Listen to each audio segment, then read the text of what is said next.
It's racing season and you are super fit right now. So you've got to make sure that you keep yourself on track to get to your goal race.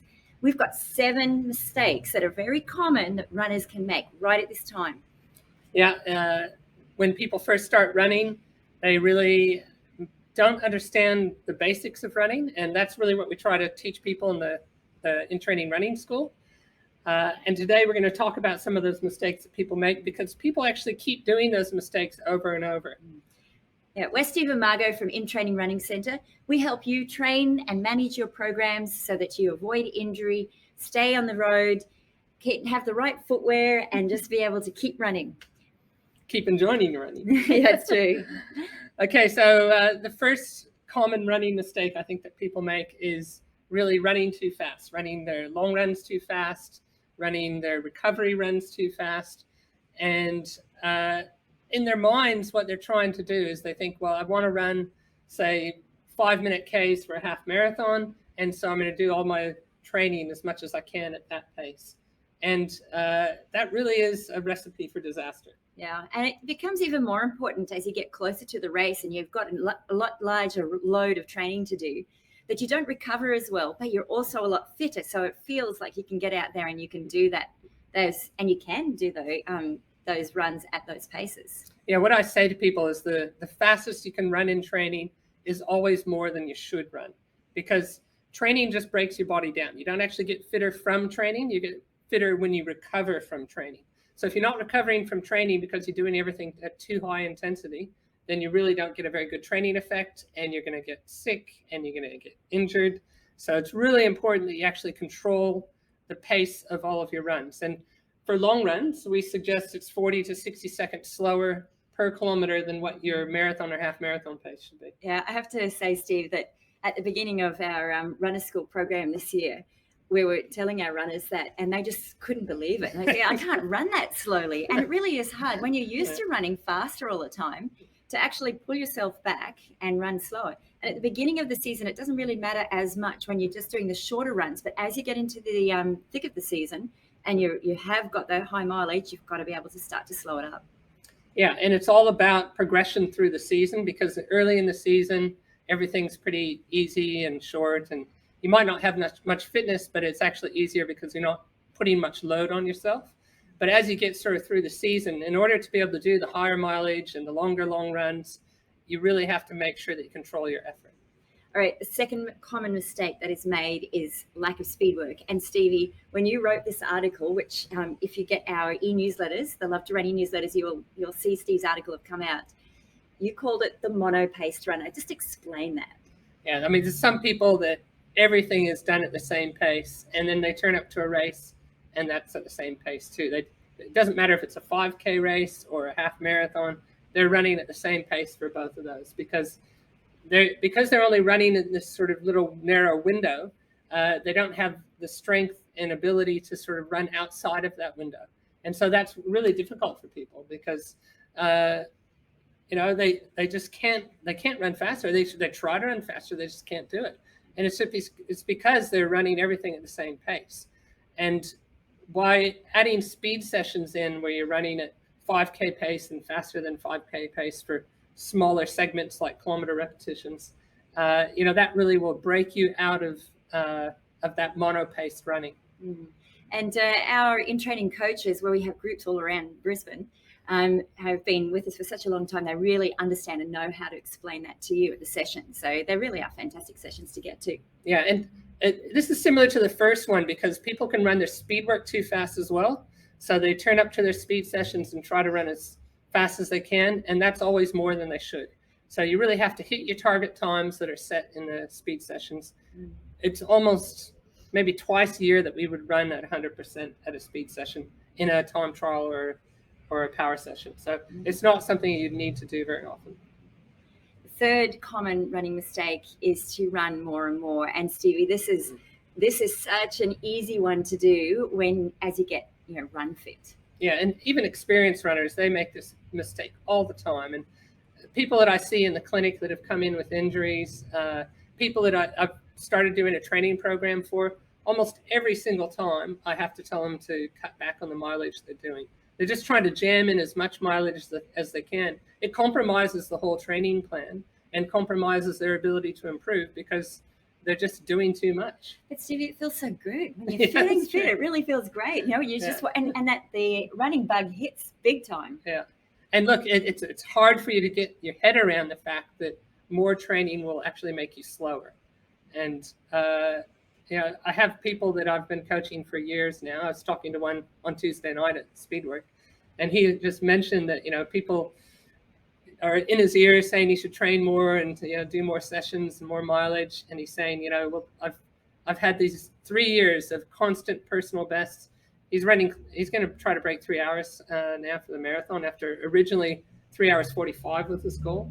So, it's really just running at the right pace, not getting injured. It's about consistency more than anything else. And, we are going to do a shout out because that is to Phil Tickle. That's true. So shout out. Well done, Phil Tickle. Yeah, he's one of our success stories of somebody who really follows the program, follows the formula, and has just achieved amazing things. All right. The next fourth common mistake is infrequency, not running enough, or a haphazard approach to your training program. Which is similar to the previous one of training more and more, but the opposite side of it. So if you think of infrequent sessions, people just train in the weekend or run maybe 3 times a week, and sometimes that's Wednesday, Saturday, and Sunday. And so they have these sort of blocks of time when they're not actually training for 2 to 3 days. And that's actually not good for you. You should be running at least every 48 hours. Because if you don't do that, then you start to lose the training adaptation. Your body needs to be stressed, it needs to recover. But if it's not stressed frequently enough, then it doesn't actually adapt. So, do you think that also links back to the lack of speed, Steve? So even if you are the infrequency of having a speed session in your program, or not as much? No, I think sometimes people make the mistake of just doing the intense sessions. So they just do speed work. They just do so they might do Tuesday speed, and then they do a park run on Saturday, and then the long run on Sunday. That's the 3 sessions they do a week. That's really not good because Wednesday, Thursday, Friday, you've got nothing. And all you're doing is intense things. So you really need recovery sessions. An easy 5 kilometers on a Thursday would actually make that whole program so much better. So it's just about setting your routine and committing to that, like getting your clothes out ready for it so that you've actually, easy to make it happen. Yeah, there's no doubt that your body craves routine behavior. And it's just so much easier when well, today I'm doing a recovery run. Every week, that's a recovery run on that day. And over time, you need to progress it. If you want to keep getting better, then you do have to start to add more and more sessions. And so you might start with 3 sessions a week. And then, for some people, they end up doing a session every day. But it all has to be balanced out. And as you add sessions and make them harder, and it all is this little progression up the ladder to your running potential. All right, we're up to the 5th mistake is not using lead-up races. Yeah, I think this is about putting all your eggs in one basket. People often enter Gold Coast Marathon, say, at the beginning of the year, and that's the only race they do that whole time. And they turn up at Gold Coast, and they become overawed because they're not used to running with a whole crowd of other people. They're not used to actually pushing themselves properly. They're not used to pacing themselves. And often they just blow their whole race in the first few kilometers. That's it. They've gone out 15 seconds a kilometer too fast, which is so easy to do. And by 5K, you got to say, well, they're probably going to be walking in the last 5K. And I always say that 5 seconds a kilometer too quick in the first 5K is equal to about a minute per kilometer slower in the last 5K. Mm-hmm. So it really has a dramatic effect if you don't learn how to race. And it could even be something as simple as learning how to drink and run. If you don't have aid stations where you can grab a cup and drink, like you do in a race, you don't know how to do that, then you can splutter. And so it can be a real problem, not sort of practicing what you need to do in a race. Mm. And using your gels, proper nutrition, that should all be practiced under race conditions, ideally. Mm. And I think the other factor of it is just understanding what it feels like when you're hurting. Mm. When you're feeling really fatigued, having those prior races makes a difference to that sensation. It also gives you a lot of confidence when you turn up to your major goal race. You've done these other lead-up races where you've had less risk pacing strategies, and so you sort of gradually worked up to the point where you really are confident of achieving your major goal and doing your best performance in your most important race. It's pretty hard to have that confidence when you haven't done any races in the lead up. Okay, 6th common running mistake is running your weekend 5K. Park runs a lot of use too hard. Yeah, so again, this is sort of the mirror image of the previous one of not using lead up races. Sometimes people race every week at a park run. Yes, it's only 5K, and you can race. I think you can race 5K or shorter, whether it's cross country or park run each week. But you can't do them all as hard as possible. So you can't be going for a personal best every time you run park run. For my runners, where I'm doing training programs for them, I'll get them to do a fast park run once every 3 to 4 weeks. And the other times they're either doing a easy park run if they're racing on a Sunday, or they're doing it differently, like we do on our 5K challenge, where you have different ways of making it fun and adding the intensity without making it really hard. Yeah. Okay, and the final common running mistake is old and inappropriate running shoes. Yeah, so this happens a lot. People don't look at their shoes often. I had a patient yesterday who came in with this sore knee, sore hip, and sore foot, and her shoe, she had a pair of Hokas, but she'd totally eaten through the outsole into the midsole. She probably was missing about 1 centimeter of midsole.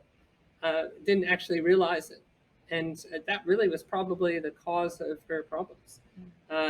And you need to check your shoes. It's the dead shoe test that you can do, where you try to bend the shoe the opposite way it normally bends, which you can see in a new shoe there's a lot of resistance. That dead shoe test is a good way to tell that there's no cushioning left in the shoe. The outsole wear is okay. Certainly once you've worn through the outsole, it's a big problem, but it's not the main issue. It's really the cushioning is the main issue in the shoes.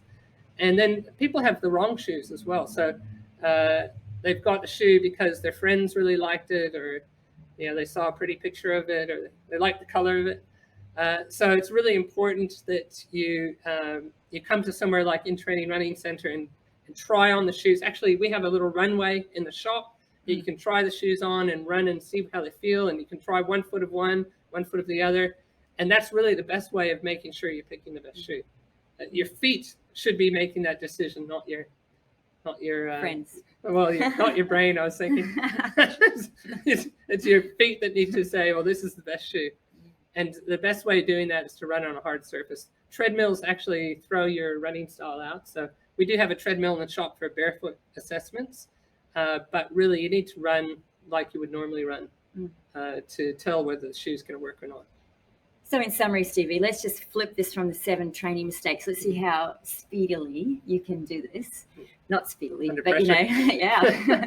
As what are now your 7 tips, taking those mistakes, turning them around, what people should do to have the best year of running.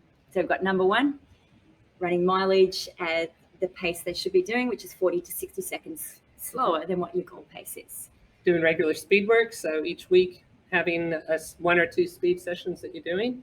That big difference. Yeah, so rather than being a mono-paced runner, you're a versatile runner. Training more and more is actually something you do need to do over a long time, but it shouldn't be that you're just trying to max that out all the time. So it's really about running the optimum amount of training mileage at all times. Good, I like that one. And having frequency, a good routine to your running.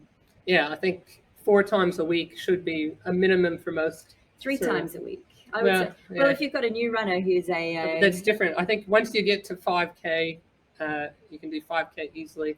Then it should be 4 times a week. Well, I'd also like to say that if you are time poor, you can still get away with 3 times a week if you need to. It's just harder. It is harder. Making sure you use lead-up races to prep yourself for your major goal race. Yeah, so with our runners in the runner school, we actually say from the beginning of the year to their major goal race, which might be 6 months, they should know every race that they're doing in that lead up. Plan out, how important those races are, what sort of goal times they have for them. And some of them, the goal time is just training pace. Other ones, it's, a controlled effort. And then other ones, it's trying to run as fast as they can. Mixing up how you race your park runs so that you're not doing every single one hard. Yeah. And that's, again, sort of looking at how it fits in with your whole program, because ideally you shouldn't be training the same every week. You should have 2 hard weeks and an easier week. And an easier week, that might be when you do your park run hard. And get the shoe that's best for you. Come to our in-training running shop and run on our 25-meter track. Get a range of shoes, so you're not just in a training shoe, it's mixing it up as well. Yeah, I think when you get to a certain amount of mileage, it might be somewhere around the 30 to 40 kilometers a week, you really should have 2 pair. And if you're doing speed work, you should have 2 pair as well. You should have a lighter weight one for your faster stuff and a sort of more solid sort of shoe for your easy runs and long runs. And that's it. Do all that and you're going to have the best year of running. Yep. So thanks for joining us for this park run, Yep. and for this